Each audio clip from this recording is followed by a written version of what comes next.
మంచిది.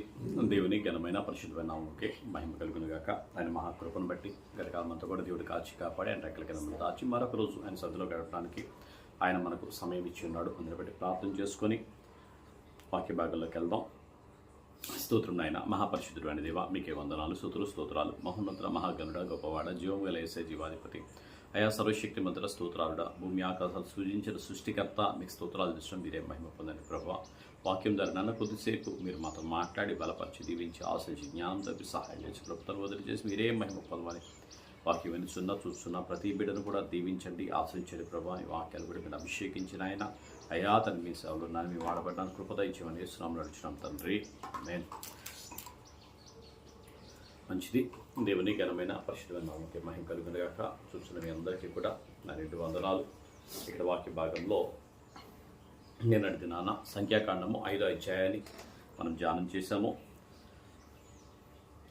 ఏ స్త్రీ అయినా సరే పాపం చేయకూడదు, భార్యాభర్తల మధ్యలో సంబంధం పవిత్రమైనదే ఉండాలి అని చెప్పి దేవుడు అక్కడ నిర్ణయించిన విధానం.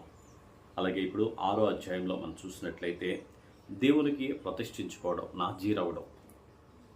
దేవునికి ప్రతిష్ఠించుకుంటే, దేవుని కోసం మొక్కుబడి చేసుకుంటే ఆ మొక్కుబడి అనేది చాలా పవిత్రంగా, దాన్ని కంపల్సరిగా చేయవలసిన పరిస్థితి అనేది ఉంది అని చెప్పేసి నాజీరవ్వడానికి కావలసిన ఆ విధానం అంతా కూడా, ఆ వ్రత సంబంధమైన పరిస్థితి అంతా కూడా దేవుడు ఈ అధ్యాయంలో మనకు రాయించి ఉంచుడుగా చూద్దాం ఒకసారి మనము. మరియు యెహోవా మోషేకు ఇలా సెలవిచ్చారు, నీవు ఇశ్రాయేలుతో ఇట్లను, పురుషుడే గాని స్త్రీయే గాని యెహోవాకు నాజీరొగుటకు ఎవరైనాను మొక్కుకొని తన్ను తాను ప్రత్యేకించుకొని ఎడల వాడు ద్రాక్షరస మద్యములను మానవలను. ద్రాక్షరసపు చిరకనైనను మద్యపు చిరకనైనను త్రాగవలదు, ఏ ద్రాక్షరసమైనను తాగవలదు. పచ్చవి కానీ పచ్చివి కానీ ఎండివి కానీ ద్రాక్ష పండ్లను తినవలదు. అతడు ప్రత్యేకముగా 2 దినములన్నీయు పచ్చికాయలే కానీ పై తోలే కానీ ద్రాక్ష వల్లే పుట్టినదేదియు తినవలదు.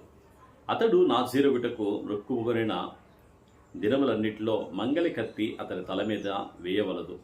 అతడు యెహోవాకు తన్ను తాను ప్రత్యేకించుకొనిన దినములు నెరవేరు వరకు అతడు ప్రతిష్ఠుడై తన తల వెంట్రుకలను ఎదగనీయవలను. అతడు యెహోవాకు ప్రత్యేకముగా 2 దినములన్నిటిలో ఏ శవమును ముట్టవలదు. తన దేవునికి మీదు కట్టబడిన తల వెంట్రుకలు అతని తల మీద నుండును గనుక అతడు అతని తల్లి గాని తండ్రి గాని సహోదరి గాని చనిపోయినను వారిని బట్టి అతడు తన్ను తాను అపవిత్రపరుచుకొనవలదు. అతడు ప్రత్యేకముగా 2 దినములన్నీయు అతడు యెహోవాకు ప్రతిష్ఠితుడిగా ఉండును. ఒకడు అతని యొద్ద హఠాత్తుగా చనిపోవటం వలన ప్రత్యేకంగా ఉండువాని తల అపవిత్రపరచబడిన ఎడల అతడు పవిత్రపరచబడు దినమున అనగా 7వ దినమున తన తల గురిగించుకొనవలెను. 8వ దినమున అతడు 2 తెల్లగువ్వలనైనను 2 పావురపు పిల్లలనైనను ప్రత్యక్షపు గుడారం యొక్క ద్వారం వద్దనున్న యాజకుని యొద్దకు తేవలను. అప్పుడు యాజకుడు ఒకదానితో పాప పరిహారార్థ బలిని 2వ దానితో దహన బలిని అర్పించి వాడు శవం ముట్టుట వలన పాపి అయినందున వాని నిమిత్తము ప్రాయశ్చిత్తము చేసి ఆ దినమున వాని తల పరిశుద్ధపరచవలెను. మరియు తాను ప్రత్యేకంగా 2 దినములు మరలా యెహోవాకు తన్ను తాను ప్రత్యేకించుకొని అపరాధ పరిహారార్థ బలిగా 1 ఏడాది గొర్రెపిల్లను తీసుకొని రావలను.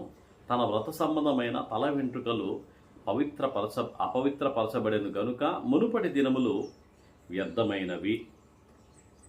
ఇక్కడ నాజీరు చేయబడ్డానికి దేవుడు చెప్తున్నాడు కదా, నాజీరు చేయబడ్డానికి దేవుడు చెప్తున్నాడు. ఇక్కడ ఈ నాజీరు చేయబడిన వాడు ఎలా ఉండాలంటే, ప్రధాన యాజకుడు ఎలా ఉన్నాడో, ప్రధాన యాజకుడు కూడా తన తల్లి కానీ తండ్రి కానీ చనిపోతే వెళ్ళకూడదు. కానీ యాజకులైన వారి కింద ఉన్నవారు మాత్రం వెళ్ళి చూడడానికి, ఆ తర్వాత పవిత్రపరచుకోవడానికి అవకాశం ఉంది. కానీ ప్రధాన యాజకుడు మాత్రం వెళ్ళడానికి అవకాశం లేనంతగా, అక్కడ దేవుడు ఎలా అయితే కట్టడి నిర్ణయించాడో ఇక్కడ కూడా నాజీరు చేయబడిన వాడికి కూడా దేవుడు అటువంటి కట్టడే అటువంటి విధానమే ఇక్కడ నిర్ణయించి అని చెప్తూ ఉన్నాడు. వాళ్ళు ద్రాక్షరసం ముట్టుకోకూడదు, ద్రాక్షరసం తాలూకా అది ఏదైనా సరే ముట్టకూడదు. అయితే మన ప్రభువైన యేసుక్రీస్తు వారు మాత్రం ద్రాక్షరసమును, నీటిని ద్రాక్షరసంగా తెచ్చాడు. అదే ద్రాక్షరసాన్ని ఆయన రక్తముగా మార్చి ఇచ్చాడు. ద్రాక్షరసం దేనికి సాదృశ్యంగా కనపడుతుందంటే ఇప్పుడు పాపమునకు సాదృశ్యంగా ఇక్కడ కనబడుతుంది. ద్రాక్షరసం త్రాగడం అనేది పాపము. అదే యేసయ్య శరీరధారిగా వచ్చినప్పుడు మనందరి పాపము ఆయన మీద వేసుకున్నాడు. మనందరి పాపం ఆయన మీద వేసుకొని పాప శరీరాకారంతో మనందరి కోసం ఆయన ప్రాణం పెట్టి మనం పొందవలసిన శిక్షని ఆయన పొందాడు. ఇప్పుడు ఆయన ఆ రక్తాన్ని ద్రాక్షరసంగా మార్చి ఆ ద్రాక్షరసమే ఆయన రక్తం అని చెప్పేసి ఇస్తున్నాడు. ఆ ద్రాక్షరసం తీసుకున్నప్పుడు మనకి ఏం జ్ఞాపకం వస్తుందంటే, అయ్యో ఇదంతా నా పాపమే కదా,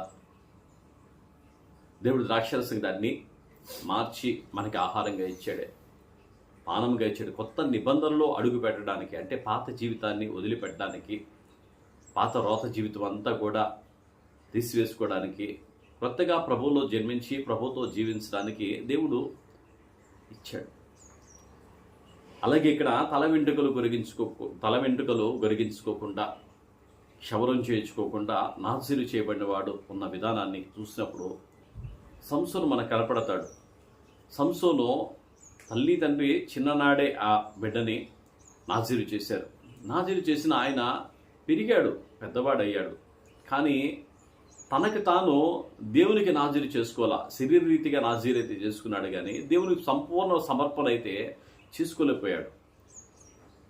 చూసినా తిమ్నాత్ అనే మార్గానికి పోయాడు. అక్కడ అమ్మాయిని చూశాడు, ఆయన పెళ్లి చేసుకుంటానన్నాడు. అక్కడ పెద్ద గొడవ అయింది. తల్లి తండ్రి వద్దని ఎంత వారించినా సరే ఆమెనే చేసుకుంటానని చెప్పాడు. అక్కడ చాలా పెద్ద వివాదమే జరిగింది. నక్కలను పట్టుకొని వచ్చాడు, అవన్నీ పొలాలన్నీ కాల్ చేశాడు. దేవుడు ఏదైతే వద్దు అని చెప్పాడో అవన్నీ కూడా చేసిన సందర్భం అనేది అక్కడ కనబడద్దు మనకి. అంటే శరీరానికి సున్నతి చాలా అవసరం, శరీరాన్ని నాజీరు చేసుకోవడం చాలా అవసరం. శరీరానికే కాదు, ఆత్మకు కూడా.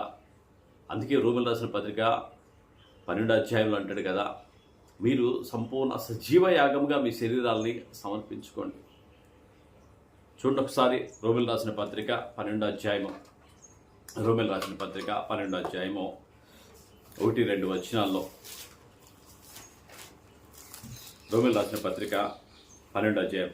కాబట్టి నా సహోదరులారా, పరిశుద్ధమును దేవునికి అనుకూలమైన సజీవ యాగముగా మీ శరీరములను ఆయనకు అప్పగించుకొనుడని దేవుని వాత్సల్యమును బట్టి మిమ్మల్ని బతిమాలుకొనుచున్నాను.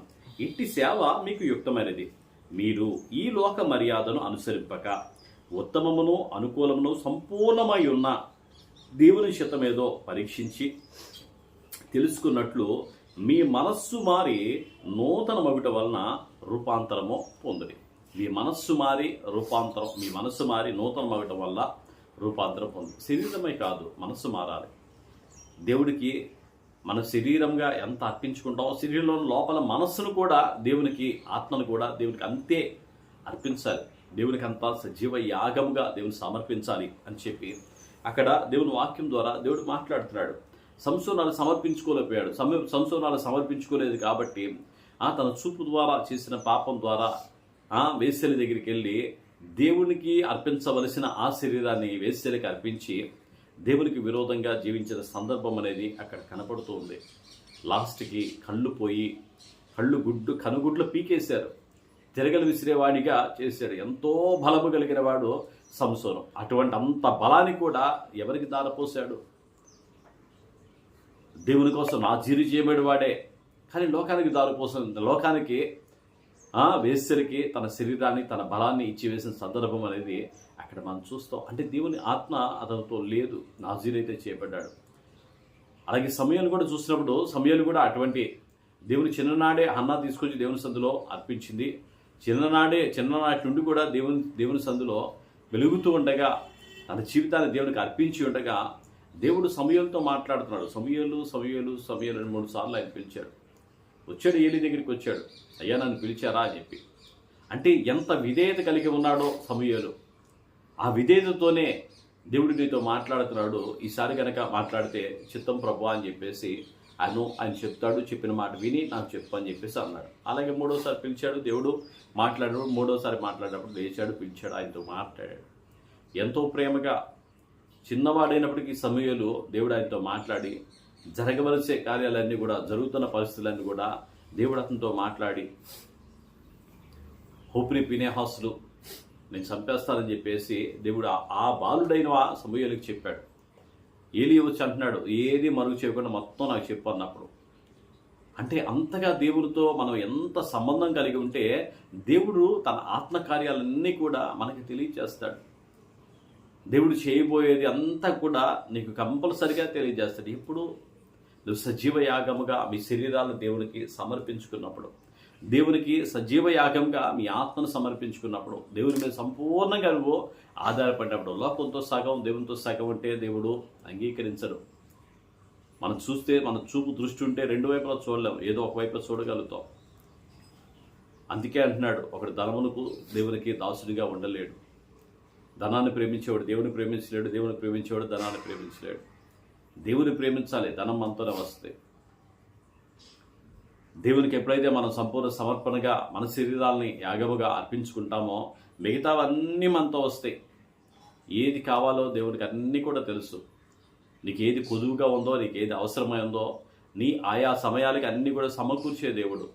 దేవుని ఉండడం అనేది మనకు ఆశీర్వాదం. చూడండి తర్వాత 11వ వచనంలో, నాజీరు ప్రత్యేకంగా ఉండు దినములు నిండిన తర్వాత వాడిని గూర్చిన విధి ఏదనగా ప్రత్యక్ష గుడారం యొక్క ద్వారం వద్దకు అతన్ని తీసుకొని రావాలను. అప్పుడు అతను దహన బలిగా నిర్దోషమైన ఏడాది మగ గొర్రెపిల్లను, పాపపర్యాద బలిగా నిర్దోషమైన ఏడాది గొర్రెపిల్లను, సమాధాన బలిగాను నిర్దోషమైన ఒక పొట్టేలను, గంపెడు పొంగైన పిండిని, అనగా గోధుమ పిండి వంటలను, నూనెతో కలిపిన గోధుమ పిండితో చేసిన భక్ష్యములను, నూనె పోసి పొంగని పూరీలను, వాటి నైవేద్యం పానార్పణములను అర్పణముగా యెహోవా యొద్దకు తేవలను. అప్పుడు యాజకుడు యెహోవా సన్నిధికి వాటిని తెచ్చి అతని నిమిత్తము పాప పరిహార బలిని, దహన బలిని అర్పింపవలను. యాజకుడు ఆ గంపెడు పొంగని భక్ష్యములతో ఆ పొట్టెలను యెహోవాకు సమాధాన బలిగా అర్పింపవలను. వాని నైవేద్యమును వాని పానార్పణమును అర్పింపవలను. అప్పుడు ఆ నాజీరు ప్రత్యక్ష గుడారం యొక్క ద్వారం వద్దకు తన వ్రత సంబంధమైన తల వెంట్రుకలు గొరిగించుకొని ఆ వ్రత సంబంధమైన తల వెంట్రుకలు తీసుకొని సమాధాన బలి ద్రవ్యమును కిందనున్న అగ్నిలో వేయవలను. సమాధాన బలి ద్రవ్యము కిందనున్న అగ్నిలో వేయవలను.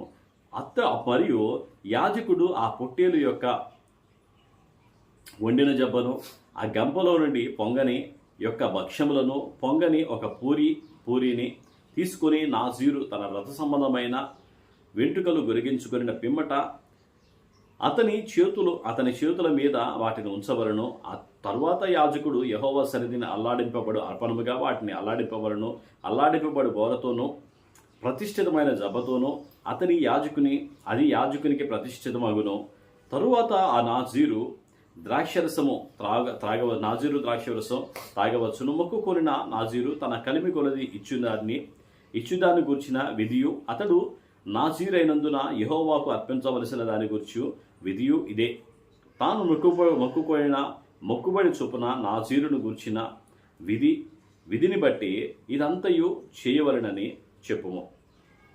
యెహోవా మోషేకు ఇలాగ సెలవిచ్చెను, నీవు అహరోనుతోనూ అతని కుమారులతోనూ ఇలాగనము, మీరు ఇశ్రాయేలును ఇలాగు దీవింపవలను. యెహోవా నిన్ను ఆశీర్వదించి నిన్ను కాపాడునుగాక. యెహోవా నీకు తన సన్నిధిని ప్రకాశింపజేసి నిన్ను కరుణించునుగాక. యెహోవా నీ మీద తన సన్నిధి కాంతి ఓదేవ చేసి నీకు సమాధానము కలగజేయునుగాక. అట్లు వారు ఇశ్రాయేలు మీద నా నామమును ఉచ్చరించుట వలన నేను వారిని ఆశీర్వదించెదను. హల్లెలూయా, హల్లెలూయా. యెహోవా నిన్ను ఆశీర్వదించి నిన్ను కాపాడునుగాక.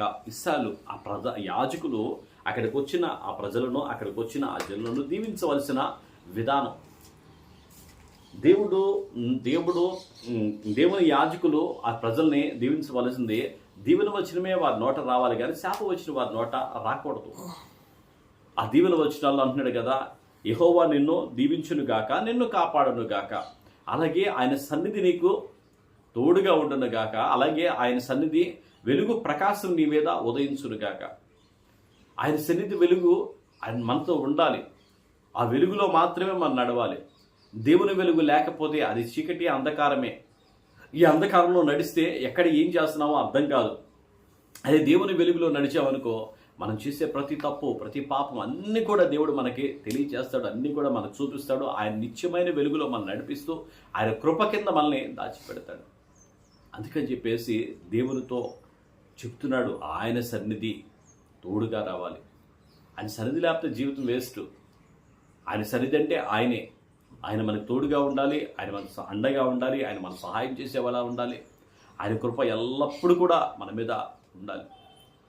దేవుడి ఇటు మాటలు దీవించి ఆశ్రయించును గాక. మీరందరూ కూడా దీవించబడదురు గాక, మీరందరూ ఆశ్రయించబడదురు గాక, మీరందరూ కాపాడబడదురు గాక.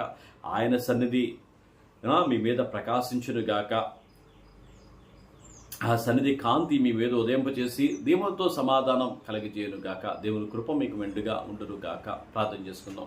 స్తోత్రం నాయన, మహాపరిశుద్ధుడైన దేవ, మీకే వందనాలు, స్తోత్రాలు చేసిన నాయన. మీ కృప, మీ దయ ఉంచండి నాయన. సహాయం తెచ్చిన నాజరు చేయబడి వాడు ఎలా ఉంటాడో ప్రభువా, మీరు కొన్ని మాటలని మాతో మాట్లాడే తండ్రి, మీకు స్తోత్రం నాయన. తండ్రి, మీకే వందనాలు, స్తోత్రాలు. మీ కృప, మీ దయ మా మీద ఉంచండి. మీ ఆత్మ అభిషేకం ఆమె మీ సన్నిధి మాకు తోడుగా ఉంచి నడిపించి మీరే మహిమ పొందండి. మీ ఆత్మాభిషేకంతో నింపి సహాయం తెచ్చండి. యేసయ్యా, మీకు వందనాలు అయ్యా. వాక్యం వినుచున్న చూస్తున్న ప్రతి బిడ్డను కూడా మీరు దీవించి ఆశించి మీ వాక్యం ద్వారా బిడ్డలు మాట్లాడి కృపదయించి దయచేసి నడిపించి మీరే మహిమ పొందమని, ఏ లోట్లో కూడా ప్రతి విషయంలో మీరు సహాయం తెచ్చామని యేసు నామములో అడిగి వేడుకొనుచున్నాం తండ్రి. ఆమేన్.